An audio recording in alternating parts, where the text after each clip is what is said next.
Tim, and welcome back to Watchbox Studios. This is Watches Tonight. We've got a great show tonight. We're back with the Hall of Shame bad watch listings from the nether regions of the internet. We have heroes of the 1980s watch scene, watches for job interviews, watches for graduates, and believe it or not, watches for Ghostbusters. All that tonight on Watches Tonight. Let's get started by reminding everyone who pays for these pixels. TheWatchbox.com, the best place to buy, trade, or sell watches. We now have somewhere between 1,600 and 1,700 watches live on TheWatchbox.com. It's where I buy my watches, and you can see world-class listings, photos, boxes, papers, accessories, and of course, my famous 5-minute watch reviews. Okay, let's jump straight in. I can see we have our friends joining us from around the world. PY7, Matt Foster, Eddie Landsberg, John T., Eric Cecil, Chris Rampley. Welcome, guys. Okay, batting practice. Warming up with your pitches and my cuts. Let's start with Time to Run, our weekly catalog of horological infamy from eBay, Chrono24, and beyond. Valerie D. of Hong Kong actually forwarded this one. I want you guys to send me the worst that you can find. This is a glimpse into the sleight of hand one can sometimes expect on a popular auction site. The problem? Well, the warranty card says Deep Sea Sea Dweller, and the watch depicted with that serial number is actually an Explorer 2. Something wrong is happening here, especially since the watch is listed in the actual nomenclature as an Oyster Perpetual. This is the kind of thing that screams run fast.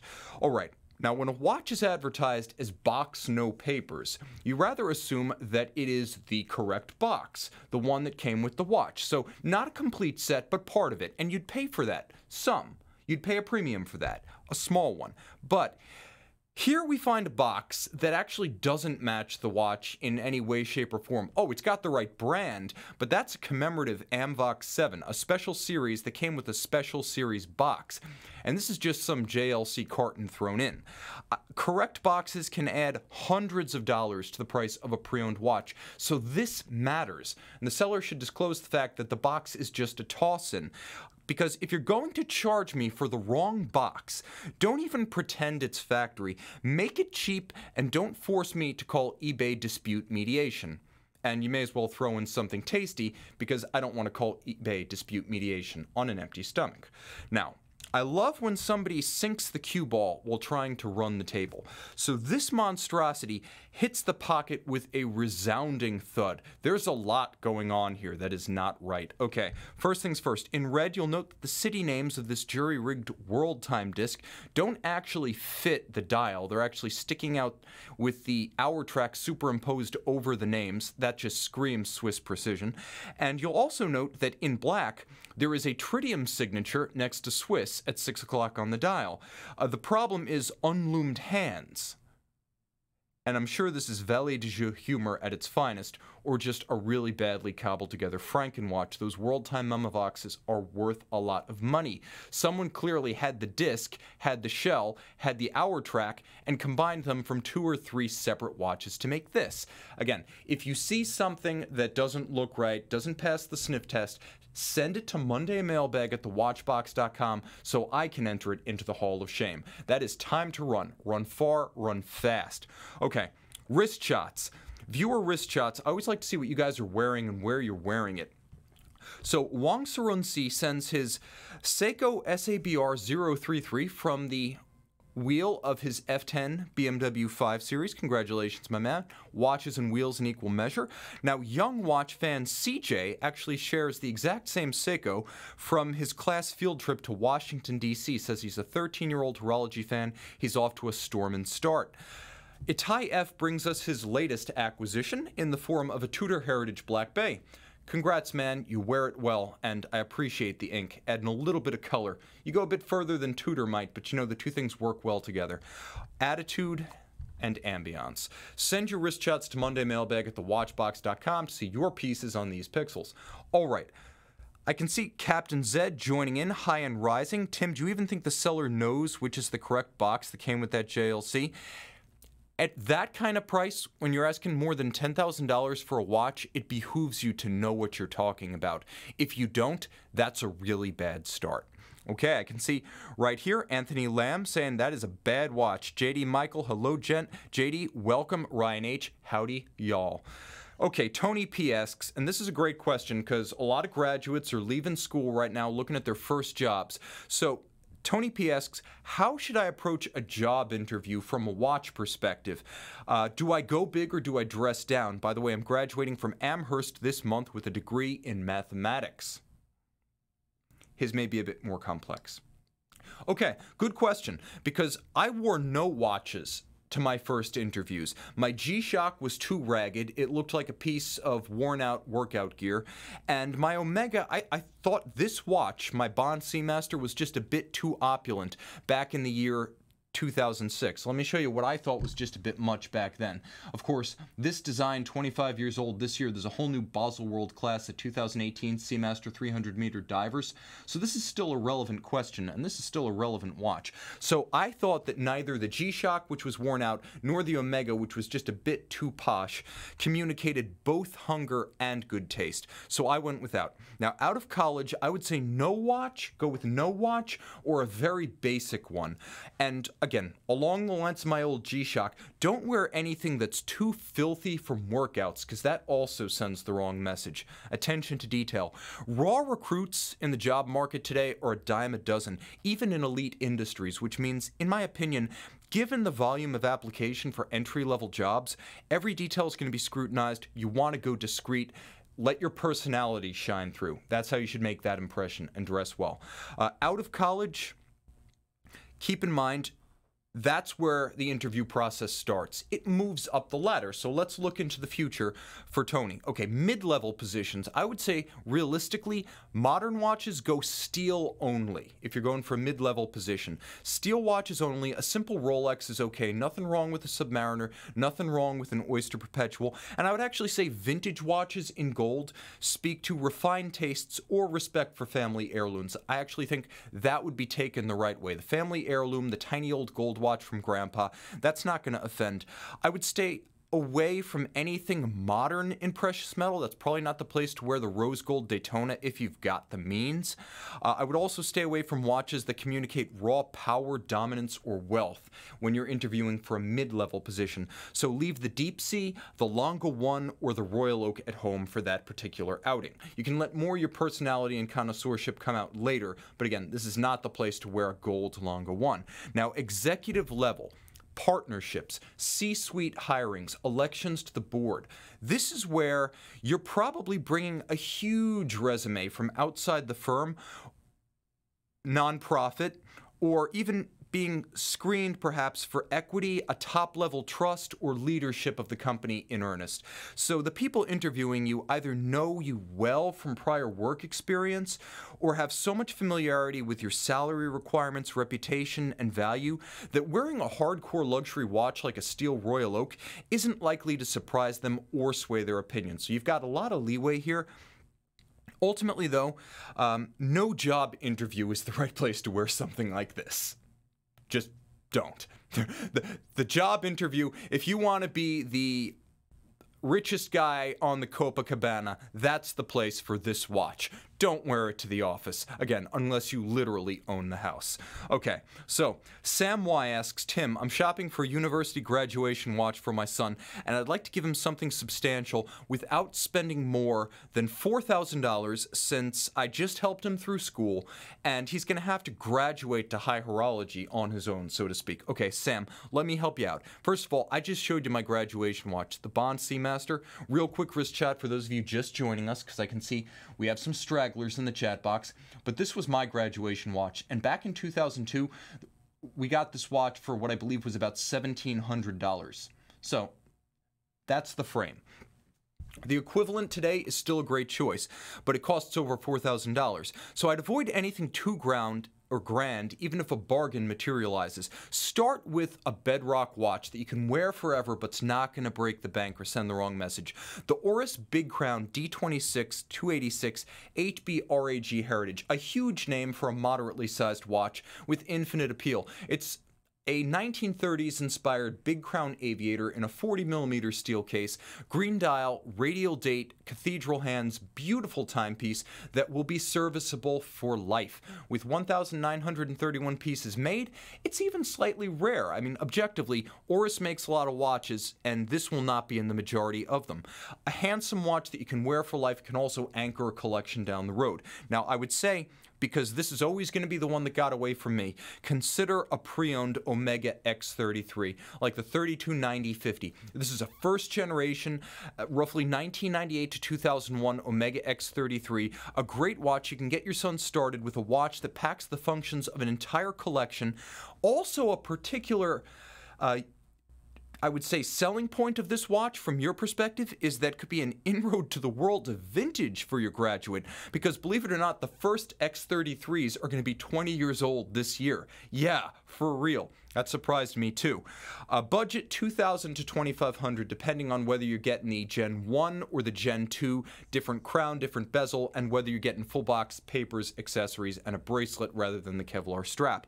Grande Seco, always a great place to start if you're looking for an entry-level watch that you can wear with pride for life.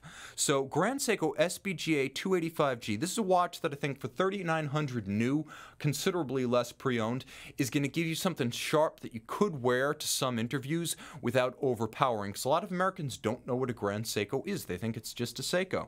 39mm stainless steel. What's really interesting about this one is that it's spring drive. So you have a very sophisticated luxury horology refinement that is distinctive of the brand, even if the design is perhaps not as overtly, I would say, Seiko as some can be. It's not a quirky, quixotic, or idiosyncratic design, but that works in the favor of a graduate who needs versatility with a real cool movement inside. Finally, outside the bounds of Switzerland, let's stick with the theme for a moment, NOMOS Ahoy, and I think NOMOS Ahoy Atlantic Blau. Very dark dial, nice look on a strap, dress it up with a Horween leather shell cordovan, or put it on the NATO that comes with it. This is a watch at about 40mm, 40.3, because the Germans are very precise, that is beautifully loomed, so an all-around sportster, screw-down crown, 200 meters water resistant, legible at night, handsome, working as a dress watch or a sports watch. It's going to break the bank by $60. This is a $4,060 US watch. If bought new, pre-owned, you'll easily clear your $4,000 bar. So that's where I think you should go for a graduation watch under $4,000 for your graduate. Get him started, but don't spoil him. Okay, speaking of graduation, I graduated from college 12 years ago today, and it was a double feature because it was also my birthday. So I got exactly what I wanted for my 34th birthday this year. Racing cyclists don't get to eat like this every day. Oh my goodness. Now you know I'm a man of truly diverse and questionable tastes. This was awesome. That's probably the biggest caloric chunk I've bitten off in a couple of years. So that's what I wanted for my birthday, but let's look back 34 years from today at the coolest watches that you could have bought when I was born in 1984. So what are they? Well, I didn't want to give you variants of watches that you can buy today. Obviously, the Speedmaster Professional was around. There was a modern Rolex Daytona, so to speak. You could get a screw-down crown manual wind. It wasn't an auto, but it was close to what you could buy today. It looked like a Daytona. And of course, the first version of the modern Breitling Chronomat came out in '83. So let's talk about watches that you could only buy in 1984. First and foremost, Audemars Piguet Royal Oak 5402 C Series. This is the real deal. The original monoblock Gerald Genta masterpiece in its third iteration, the C Series. This is a watch you could have bought back then for the price of a very substantial car. 39mm in stainless steel. That thing still slays 34 years later. Okay. A watch redolent of its era because you can already see the design lineage to watches like this that were Genta influenced, but the Rolex Oysterquartz Day-Date in white gold. This is the 1919 white gold blue dial. an incredibly sophisticated thermocompensated quartz chronometer with a Swiss lever escapement and a quartz drift trimmer for use over a lifetime. Lifetime serviceable, an emerging collectible. You get one of these things with a foreign language dial or an original tritium dial today, white metal, dark colored dial, absolutely zings me. This might be the first Rolex I ever buy. An emerging collectible and something that is just redolent of the early 80s. This is not greed is good. This is just objectively good. Okay. IWC Ocean 2000 by Porsche Design. Not the first hitch between IWC and Porsche Design. That started in the late 70s, but this might be the masterpiece of the entire line that ran from the late 70s to about 1997. Reference 3500, an immense 42.5 millimeters. It was titanium, exceptionally rare for the time. There were military variants actually issued to German armed forces, and the watch with integrated titanium bracelet has a distinctive look that remains classic and appealing to this day. It's distinctive of its era without having dated. The Ocean 2000, so named for its 2,000-meter diving depth, is a classic objectively by any standard, and it was one of the coolest watches you could buy in '84. Now, here's one that you might not have seen. And if you have, and you've seen it in person, and you own it, send me a wrist shot, because I will put you on the show.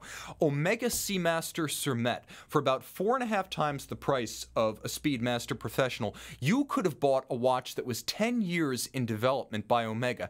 Yes, ceramized aluminum. It was a Cermet case that came out in 1981 and had just about run its course in production by 1984. They sat in cases for the better part of a decade. Yes, it's quartz, but I don't care. That is objectively cool. You find one of these today, it looks brand new. The Cermet technology worked. Better known as the Omega Black Tullip. Staggering rarity. Years of R&D and a true trailblazer. These things are as rare as hen's teeth on a rooster. Okay, now moving on. Coming off the mat, a company out of Le Sentier, Switzerland, started its modern era fight back from quartz-induced near oblivion. 150 years of Jaeger-LeCoultre was marked with the Memovox Jubilee, a quintessentially 80s two-tone effort powered by a manual wind Memovox alarm caliber.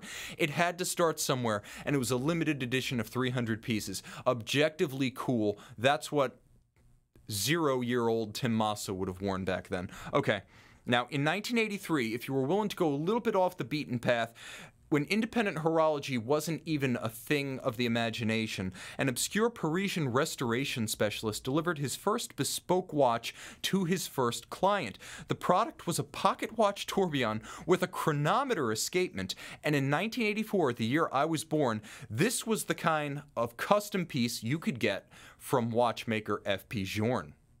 Now, 30 years later, in 2013, Journe recreated his first watch as the T30 Tribute Tourbillon. A freelance watch writer with an interest in the brand showed up uninvited at the US launch party for this watch, and 3 years later, that guy filmed it for YouTube. So this watch, part of F.P. Journe's story and mine inside the watch industry. Let me know, what were your favorite watches from the 80s? Tell me in the live chat box, because I want to know, and I will call you out. I can see MRM Michael saying, I haven't caught a live stream in a long time. Welcome, my good man. Peter B, happy B-Day. And I can see Andre Gutierrez, happy birthday, Tim. Hope you had a great one. I have. Thanks, guys. I just put in a huge order of bike parts. Ungodly stuff. I'm happy. And of course, those of you just joining me, this was my birthday lunch. And believe me, that's like candy. If you're a racing cyclist and oatmeal is your standard for indulgence, this thing was off the hook. This is crack. That is crack for cyclists. Okay, here's the thing. We got a double birthday today because I was born June 11th, 1984, but on June 8th, 1984, my favorite movie as a kid actually bowed. Ghostbusters was released, a cinematic landmark, also turning 34 this year, here with one circa 1980s luxury watch for each of the original Ghostbusters as a birthday bash for the collective. Okay, Peter Venkman, played by Bill Murray. So, Peter Venkman, no, not the F.P. Journe chronometer, he's a showman. He's a borderline con man. He's a university grant profiteer. There we go. He's all about image, bad science. He's a consummate hustler. In other words, he would have been a perfect match for the controversial first product of a company called MDM Geneve. The product, the 1980 Hublot, a revolutionary combination of a gold case, a quartz caliber, and a vanilla-scented natural rubber strap. And Hublot, like Bill Murray, has gone on to bigger and better things in the meantime, achieved iconic status and cult-level fandom. Okay, Winston Zeddemore, the Ghostbusters' first recruit mid-film. Played by Ernie Hudson, Winston was a practical guy who actually went to a Ghostbusters job interview during the movie, and we know how that is. He was asked, do you believe in UFOs, astral projections, mental telepathy, ESP, the Loch Ness Monster, and the theory of Atlantis? To which he responded, yes to all if there's a steady paycheck involved. No better way to ace that particular interview than by wearing the extraterrestrial fighting Seiko Giugaro 7A28-7000, worn by Sigourney Weaver in Aliens, also a 80s hit. And that keeps our streams from crossing because she's also in Ghostbusters. Everything is connected. Are you the Keymaster? Ray Stantz. Okay, he mortgaged his parents' house in the movie to buy all of that cool Ghostbusters tech, and he mortgaged it at a very 1980s 19% interest rate, which means he's basically broke. So his watch would be the very first G-SHOCK, released in 1983, the DW-5600.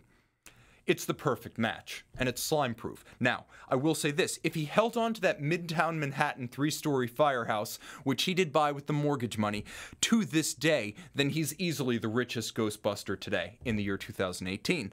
And we might have to go shopping at Henri Stern to replace that Casio. Okay, finally, Egon Spengler, the straight man in a deck of jokers in Ghostbusters. He once had part of a slinky as a kid, we're told, but he straightened it out. He has impeccable taste in junk food, between the Twinkie, the famed Twinkie scene, and the Nestle's Crunch. He did build 4 unlicensed nuclear accelerators, which later became a wonderful internet meme. Therefore, an anti-magnetic and then thoroughly uncool Rolex Milgauss 1019 would be the obvious choice for Egon, because the 1019, like the original Milgauss family, developed with Europe's CERN and actual particle accelerators in mind. Now, keep in mind, Harold Ramis, who played Egon, wrote, directed, or starred in Animal House, National Lampoon's Vacation, Back to School, Caddyshack, Ghostbusters 1, Ghostbusters 2, Groundhog Day, and Analyze This, which you'll also note spans most of Bill Murray's greatest moments in cinema. I hope he was grateful. The late, great Harold Ramis playing Egon. And finally, Mr. Stay Puft, the other star of the film.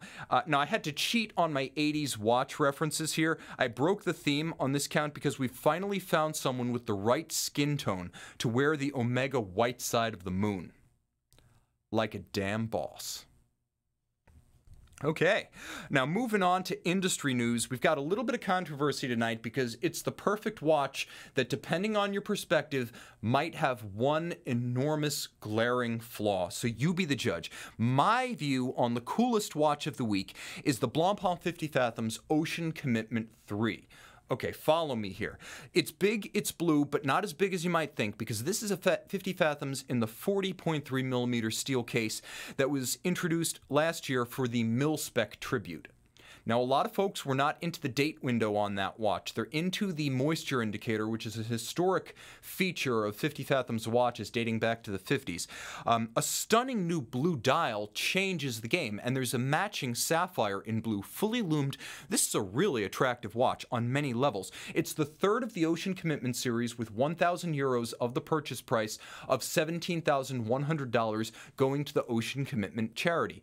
So, the 2014 was the first series. That one was a chronograph with a gray ceramic case and a blue dial. 2016 was the second series. That one with a blue ceramic case and an anthracite dial. Both runs of 250 pieces. Now, the new watch comes on a NATO strap, satin finished, 40mm case, real attractive, caliber 1151 automatic, silicone hairspring, 96-hour power reserve, 300 meters water resistant, still 250 pieces. Here is the crux of the issue.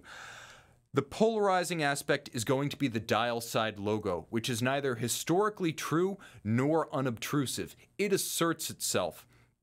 It's either way too tree-hugging for you, or it's a nicely balanced anchor for the dial along the vertical axis from 12 to 6. Now, the dial has a handsome symmetry about it. Ultimately, I don't think this jumps out the way, for instance, the NORAD's radiation symbol did, but you're going to love this or hate it based on the logo.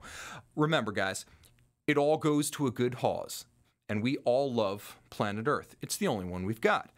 That said, the best article of the week has nothing to do with Blancpain. It has to do with customizing your own watch the way you would have it. That's right. You don't just have it your way at McDonald's. You have it your way thanks to Zenith and Bamford. Is this good or bad? You be the judge. The best article of the week is called Officially Certified Customized Watches Hands-On with Bamford Modified Zenith Watches. Huge potential, yet still not perfect. It's a long title because it's actually a comprehensive, authoritative post on a forum. It's by Dr. Magnus Bossi, Ornatus Mundi, Zenith Forum moderator on watchprosite.com. And you can find the link in the description box if you're watching this after the fact. Now, this is an in-depth look at the early products of the much-hyped and much-discussed Louis Vuitton Moet Hennessy Bamford Watch Department official partnership. So the products of this are finally finding their way to customers and boutiques.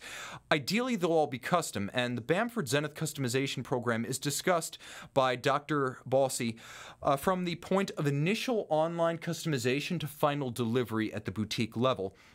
So he actually describes it as a handsome overall presentation. You can make a really good-looking watch using a key element of the program, which is the online custom configurator. But he adds that the configurator, while flexible and giving you many options, doesn't accurately portray the look of the finished watch. It has crazy colors that look nothing like the product as delivered. So that's the first problem. He also says that there are quality flaws that are not quite factory on these Bamford watches as they're being delivered. I added the red ovals over the pinions of the hands for chronograph seconds and chronograph minutes. And if you look closely, if you blow this up or you check the article, you'll note that it looks like it was painted with a brush. That's a problem. And I mean a paintbrush, not an artist's brush.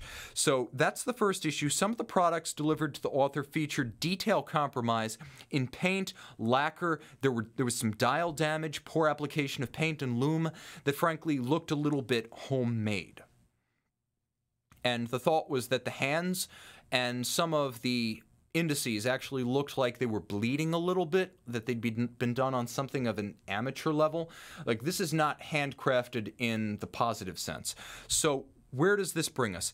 In short, he says the product of the LVMH partnership with Bamford, and remember, it's going to be TAG, it's going to be Zenith, it's going to be Hublot, really needs to be seen in person. You need to go to a boutique and take a look at these.